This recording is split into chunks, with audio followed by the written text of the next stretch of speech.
Hi there. Welcome to your Soul to Soul reading for November 12th, 2017. The date is not time sensitive, as I've said before.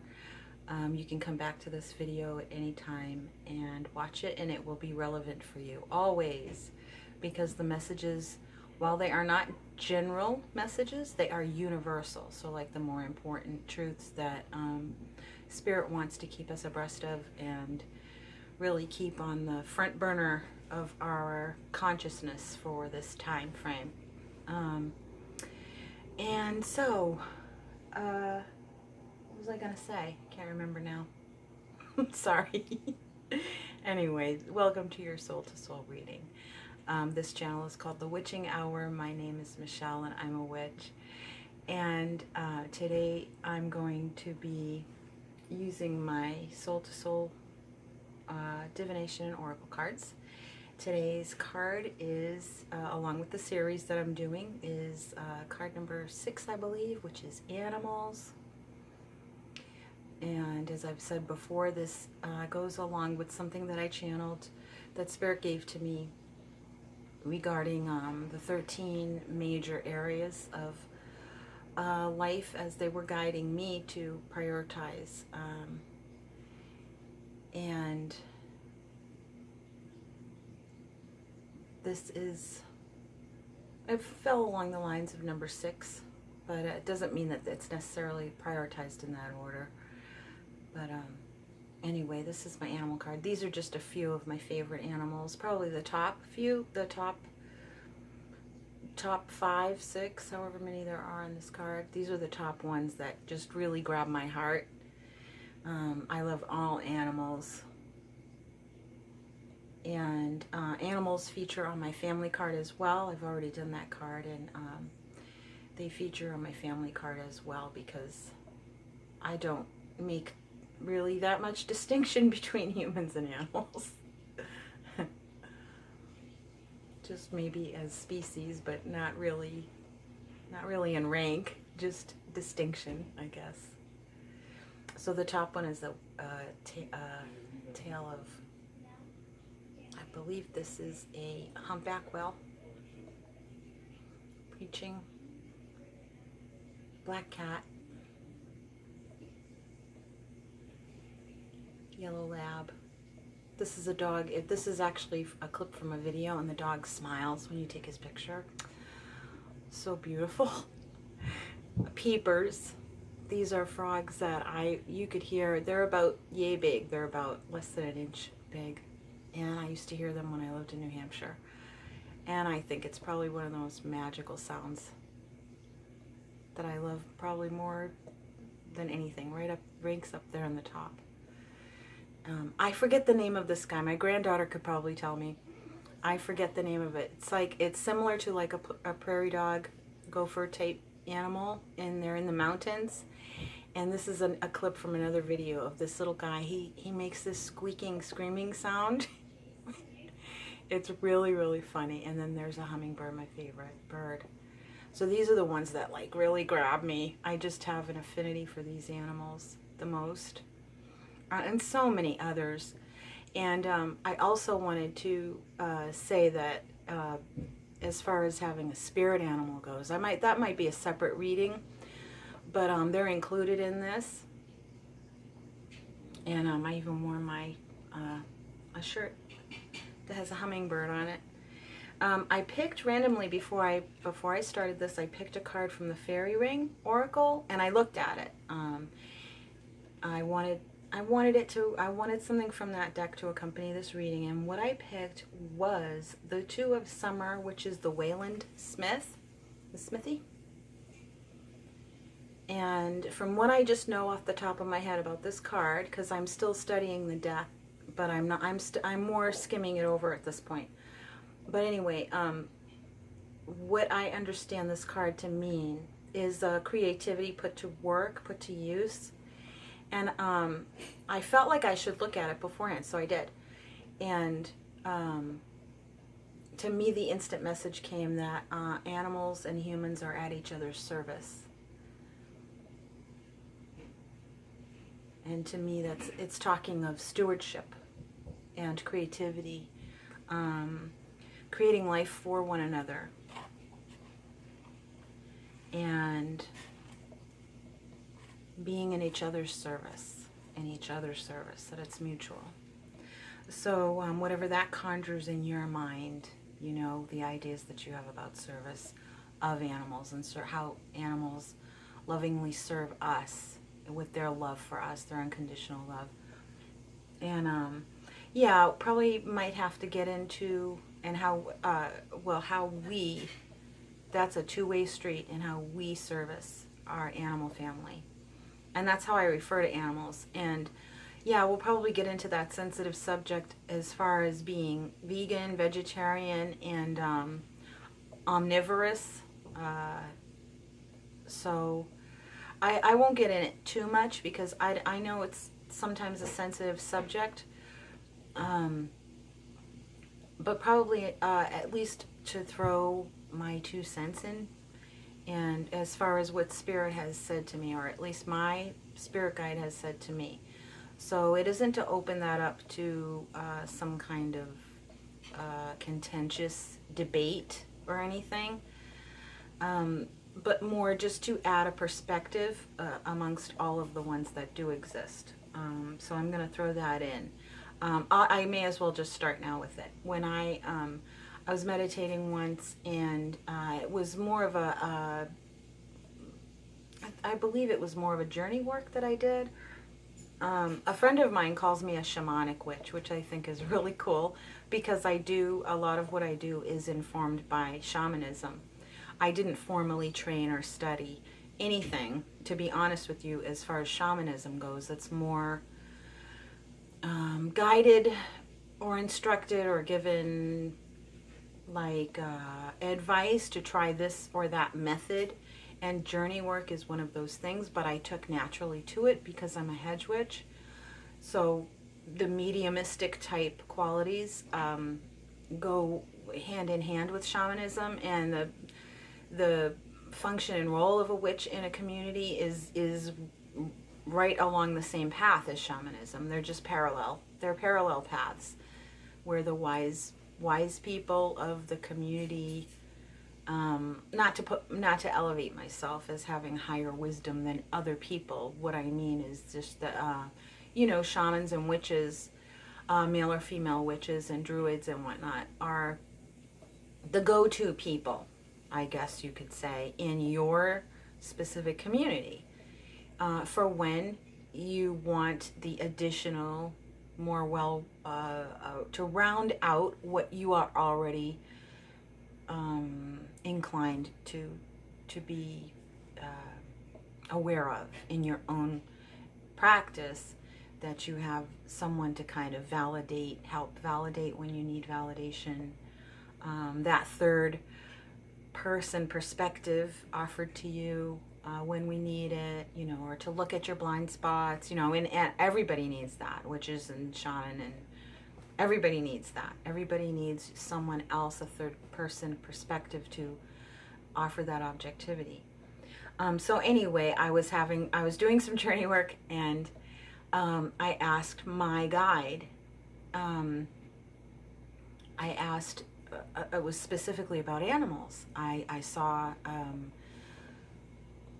for some reason, I don't remember what put that train of thought in my mind, but long story short, I was seeing a buffalo running, and I was seeing it being hunted, and the subject was about animals and about food and about nourishing our bodies, and how we rely, now and probably for however many thousands of years that we've relied on hunting and animals being part of our diet. And I was kind of troubled by it. I was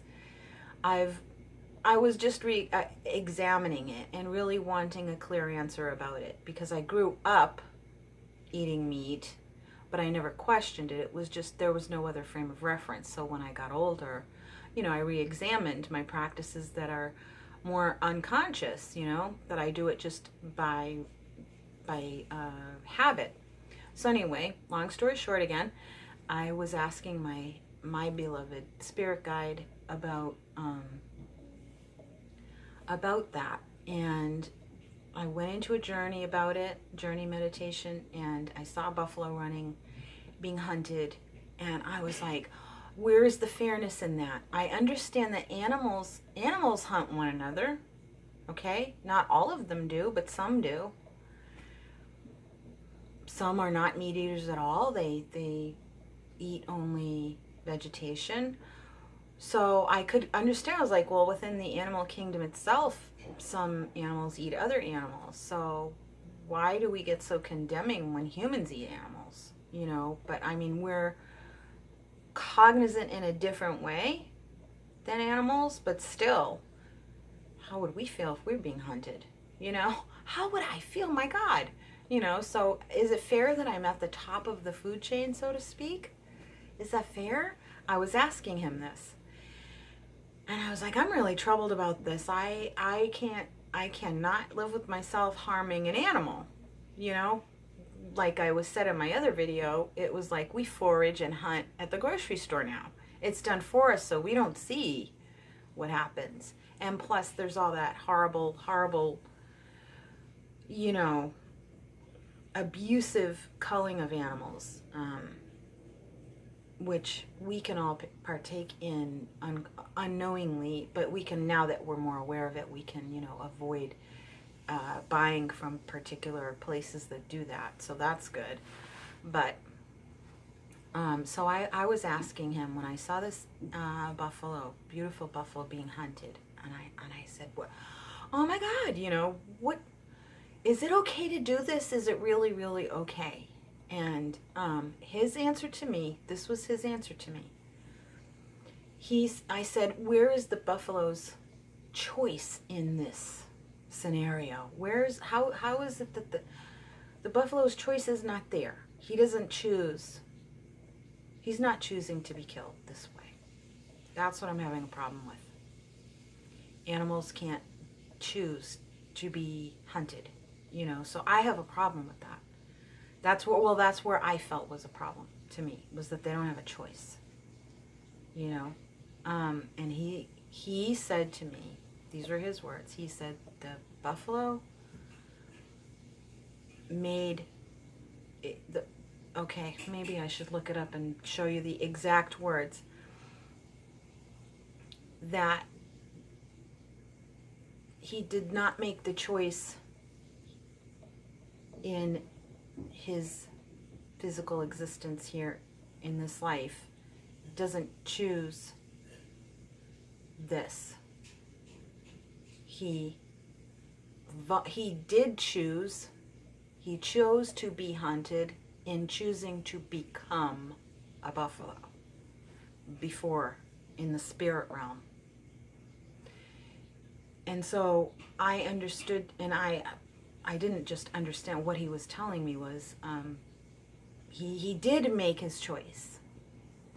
They don't have the same cognizance to choose that as the animal that they are now. They choose it. They choose it in becoming a buffalo.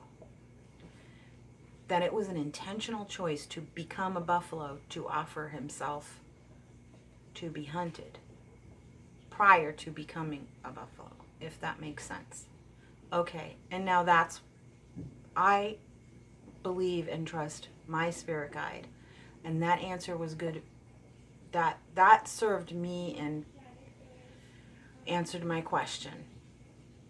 For me, I don't impose that upon anyone else, and I don't offer that up as an argument for other people to just throw their opinions at me or criticize or judge either. So I have those boundaries in place, you know.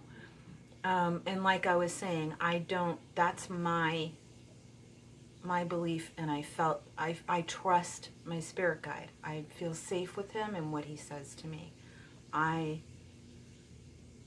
don't know how to describe how this feels, my connection with him. I trust him implicitly for my answers. So obviously your freedom to make your choices would be based on your spiritual connection with your guides and with God, Spirit, and in your connection with the animals. So, and we are all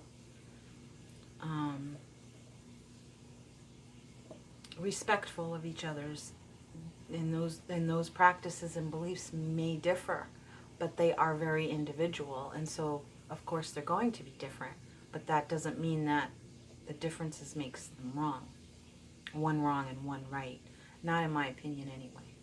And I would never impose that on you. So I hope that if you feel the same way I do as far as whatever your choices are, like if you're vegan or vegetarian, that no one ever condemns you for that, and that vegans and vegetarians don't condemn omnivores. You know, I hopefully we've evolved enough to have gotten past the very black and white issues surrounding those practices. And possibly in other lifetimes, I did not. I had a different type of nutritional system and belief system about it. So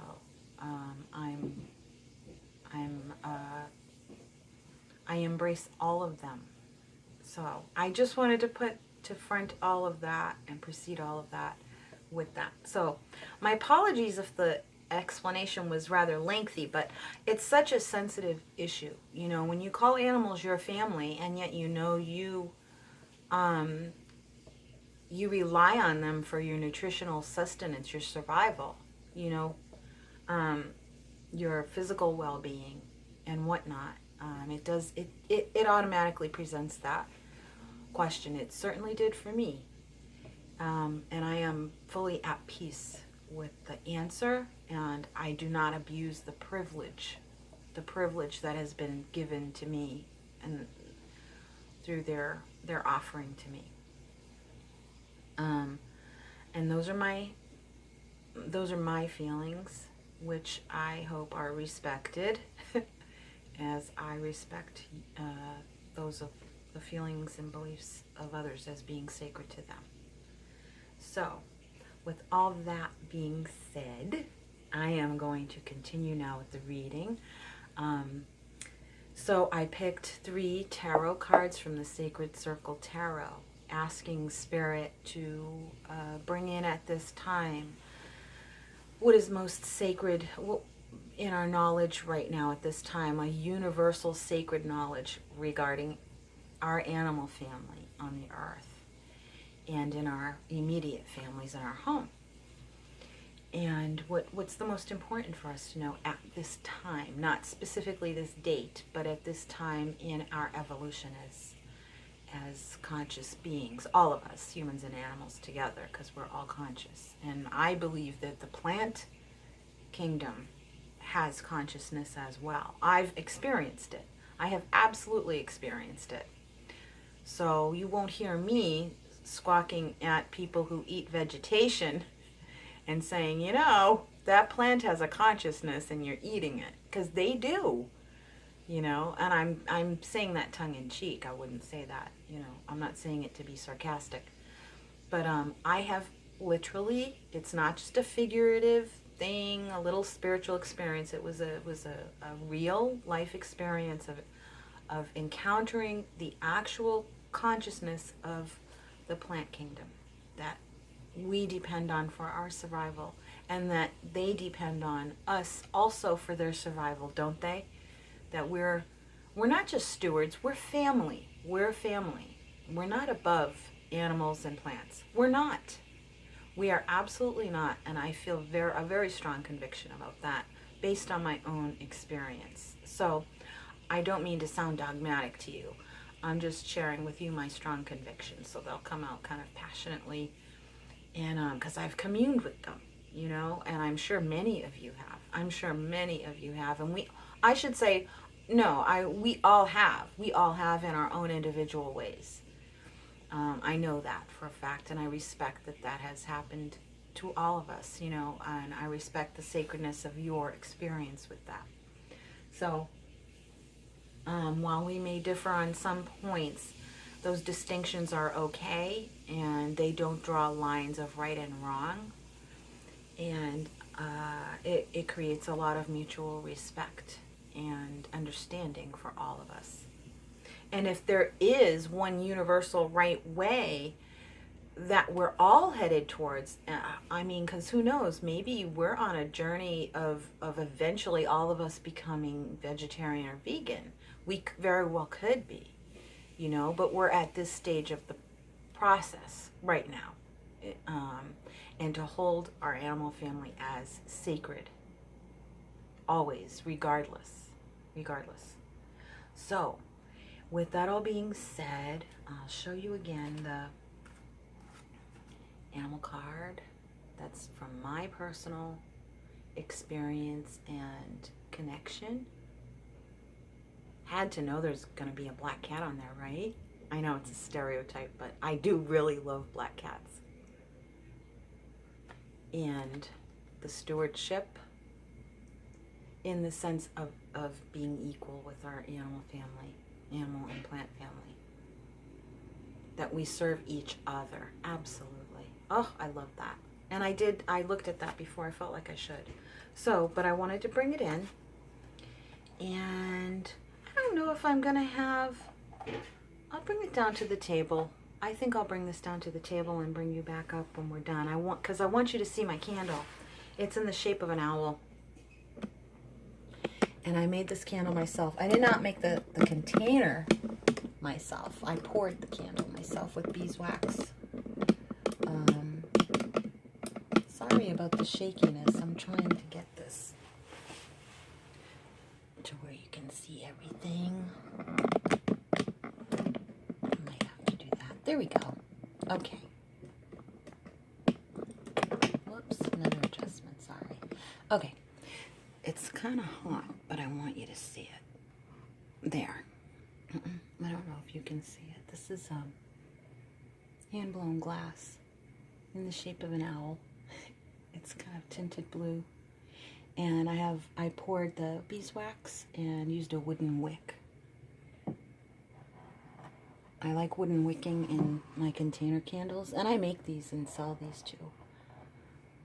Actually, I don't mean for that to be a plug, but I thought how cool to have my owl here for the reading, for the animals.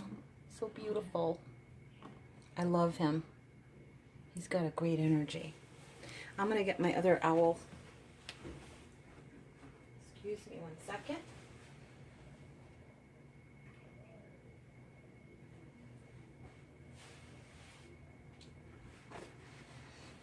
And plus, I've had lots of journey work involving animals, spirit animals, and so many messages. I think I'm going to do a separate reading for that. So I also have, this is made out of howlite, my white owl, which has served me a lot in energetically in a really beautiful way. And this also reminds me of Hecate. The owl reminds me of Hecate, who is just like one of she has a very special meaning to me. I mean, having had experiences and things without even knowing really who Hecate was at first. But I think the owl represents like the depth of our mystery and our essence. And I love how the owl energy works in our lives. So anyway, here are the 3 cards. And I'll get my glasses and we will get started. So these I have not looked at. And I am going to draw a crystal card and a possibly a true love reading card. Skill, 8 of discs.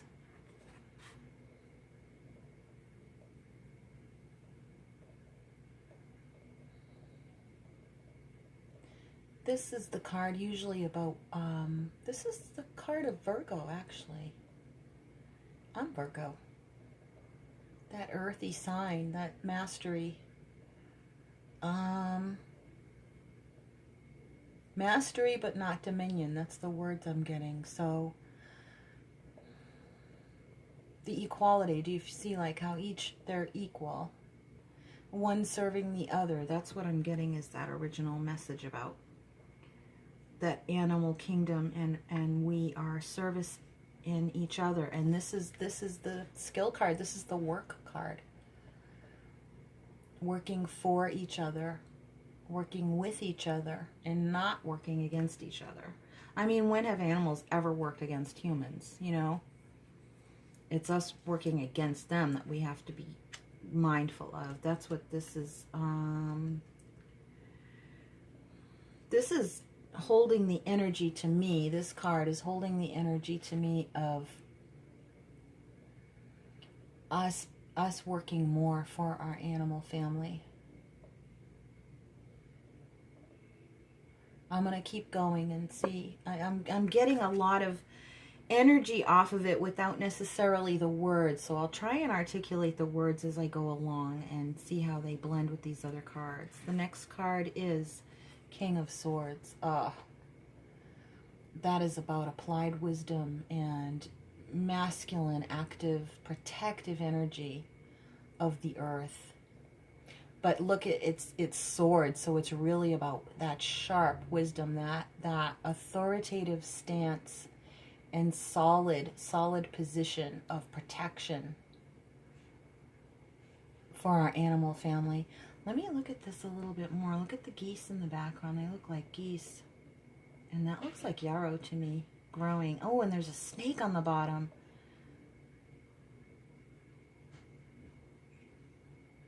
This is really neat. And the yellow of air, the thought. Our consciousness needs to change, obviously.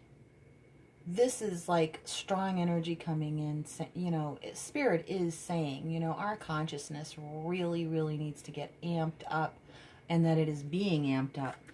We're not going to be given a choice. Spirit is going to get kind of, Spirit is going to deliver a very strong message to the world at large. Oh, that is so channeled right there.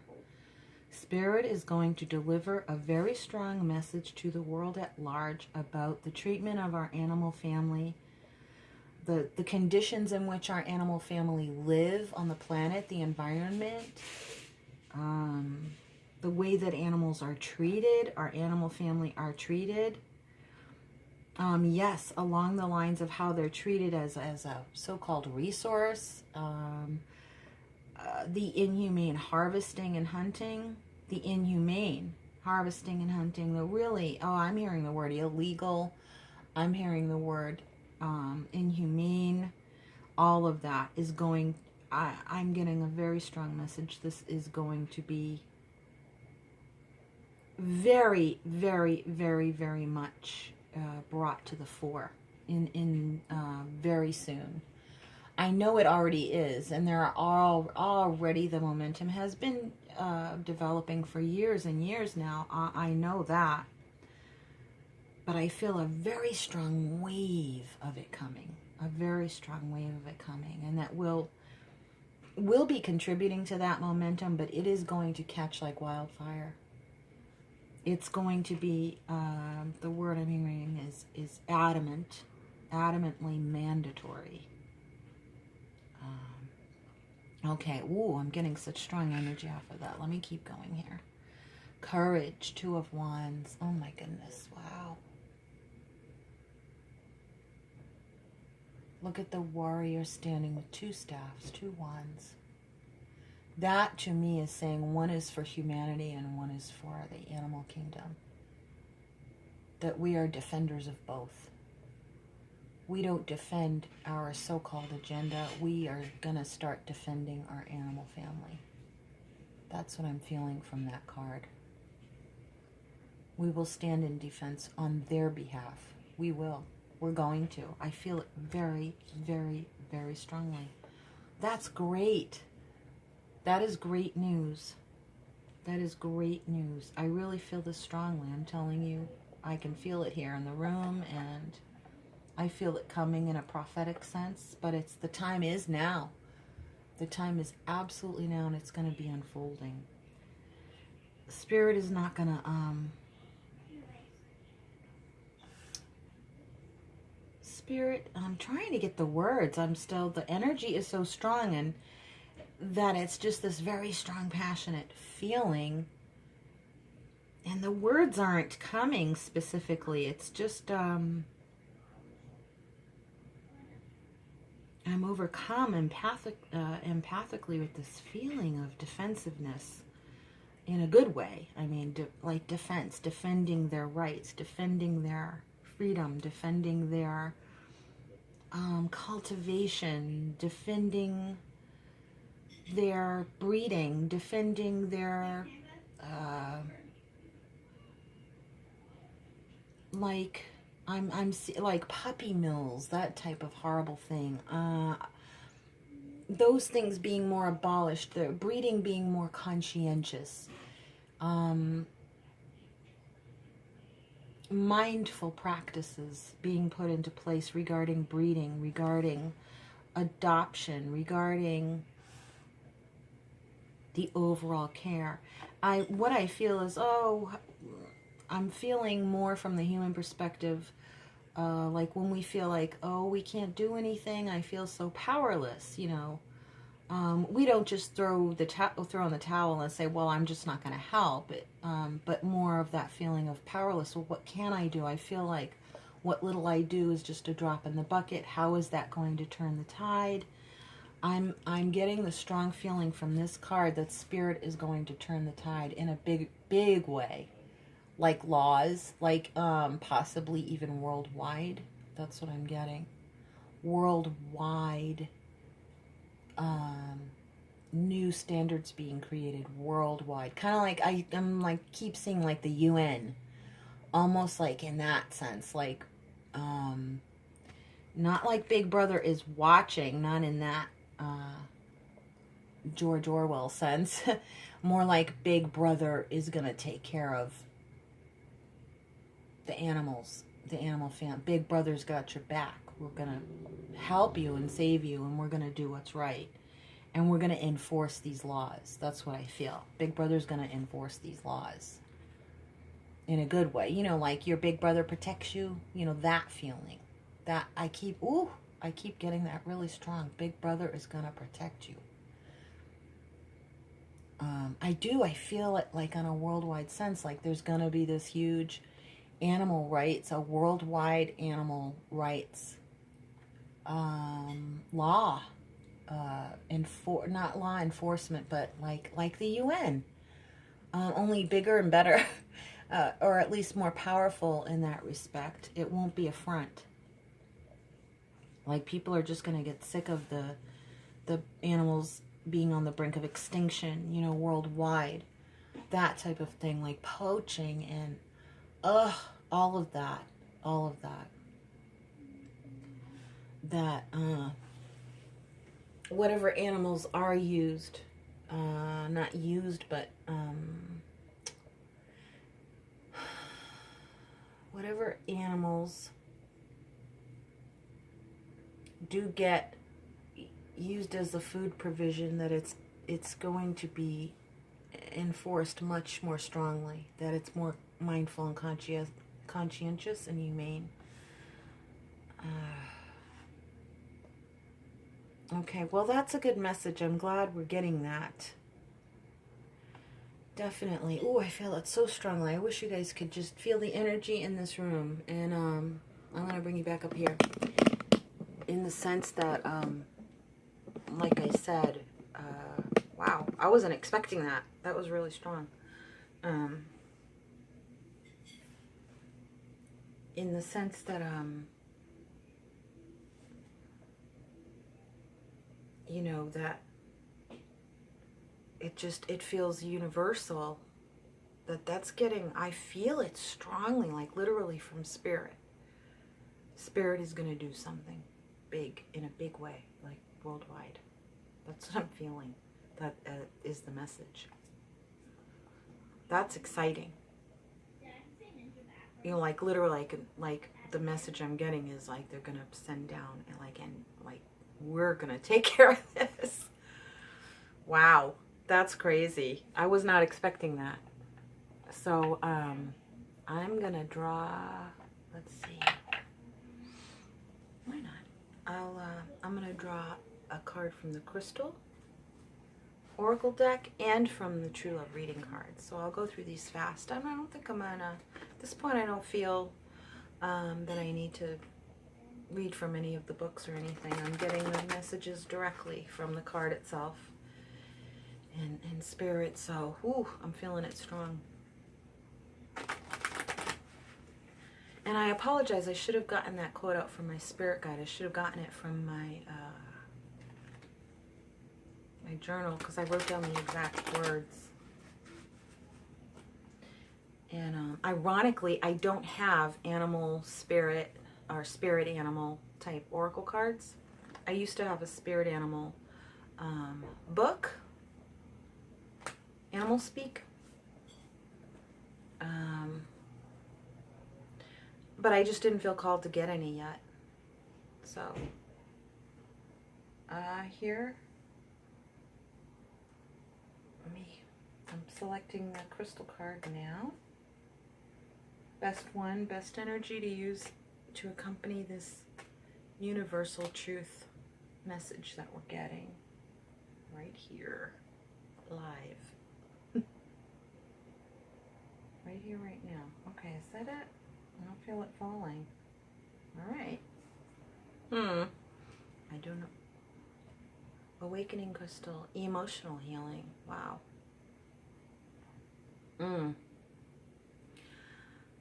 I'm getting, okay, let me just, I don't want to jump all over it.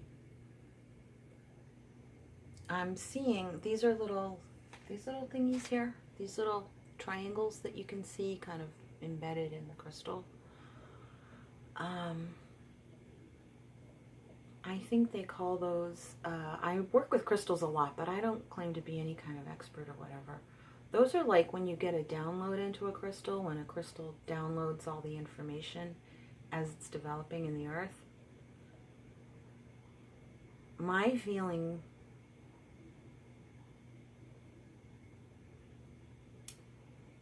is, okay, this is the words I'm getting is we owe them. But it's a two-sided thing. How animals, our animal family, help us heal our emotions. I'm thinking of service dogs, etc. That type of how any animal emotionally heals us. They offer that at a deep cellular level for us, and that we owe them the dignity and respect to not traumatize them in our treatment of them, regardless of your nutritional practices, etc., meat eaters or omnivores. All of it should be humane. But that's the main message is overall. We're not talking about that necessarily specifically. It's like I said, that's one of those areas we could evolve into one way or the other. But that either way, our consciousness should evolve in healing our animal family emotionally at a cellular level by giving back the unconditional love to them, starting with our own animal family and our immediate surroundings, the ones that we've adopted and whatnot, the ones that you have in your home. And I'm not talking about pets, okay? I'm not talking about pets. I don't do pets. I don't like to do pets. I don't like to.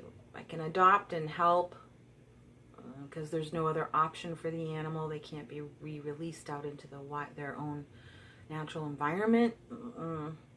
That's another one of those iffy gray areas, you know, for me. But like I said, in between now and the time we can fully go back directly to nature and connect with it and maybe feel at a more direct way about eating meat or not, or like I said, how we care for the planet and living amongst nature, until the time that, you know, we can't return directly to it like overnight.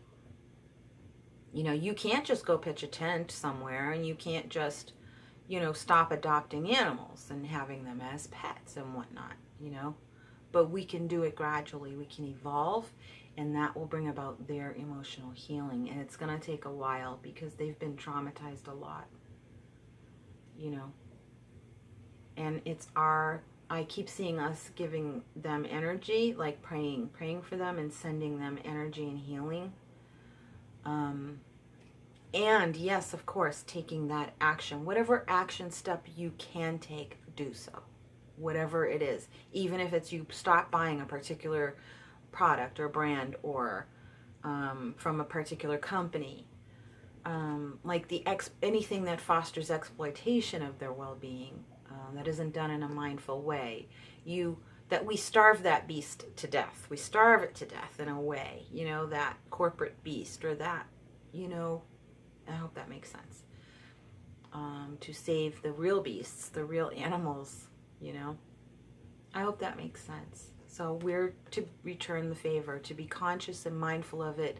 Take whatever action steps we are guided to take directly from Spirit for them, for their, and if you still don't know what you can do or want to do, pray and send them your love.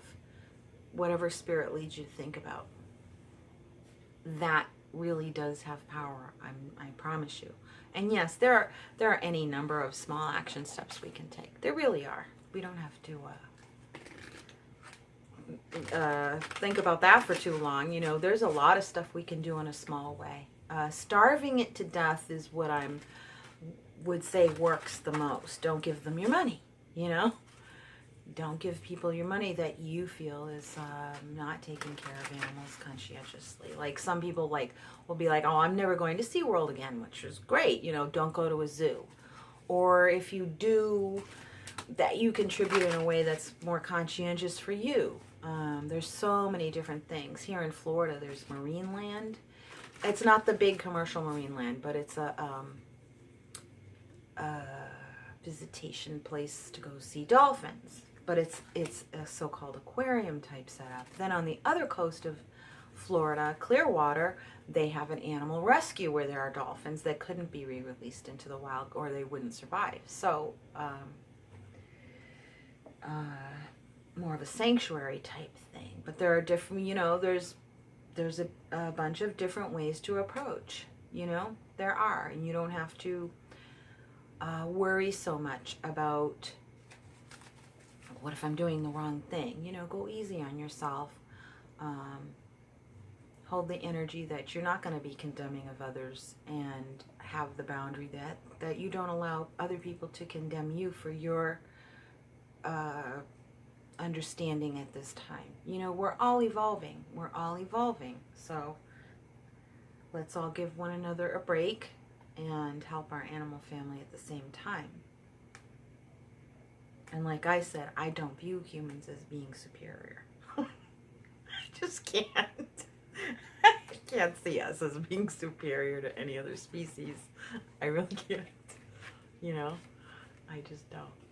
What card did we... Oh, soulmates. Wow.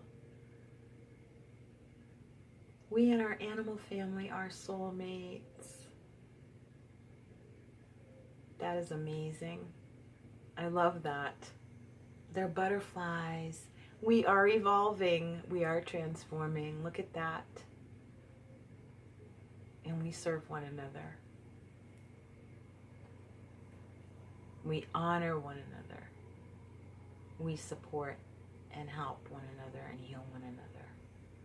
That's what I'm getting from this. Look at all the love coming up too. And the hearts and the stars.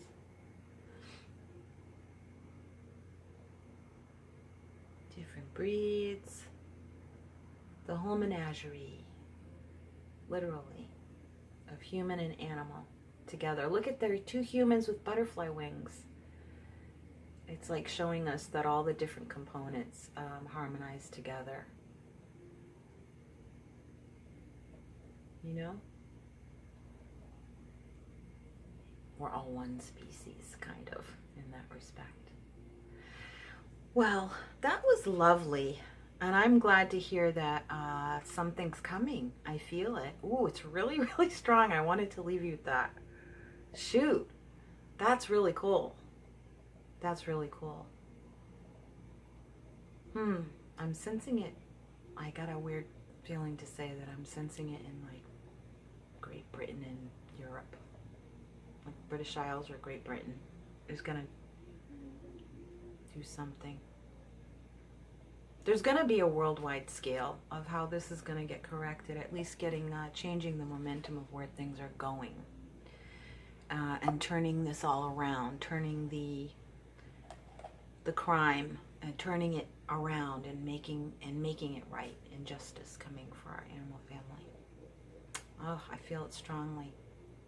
That's good news. I feel it really strongly. Thank you so much. Wow.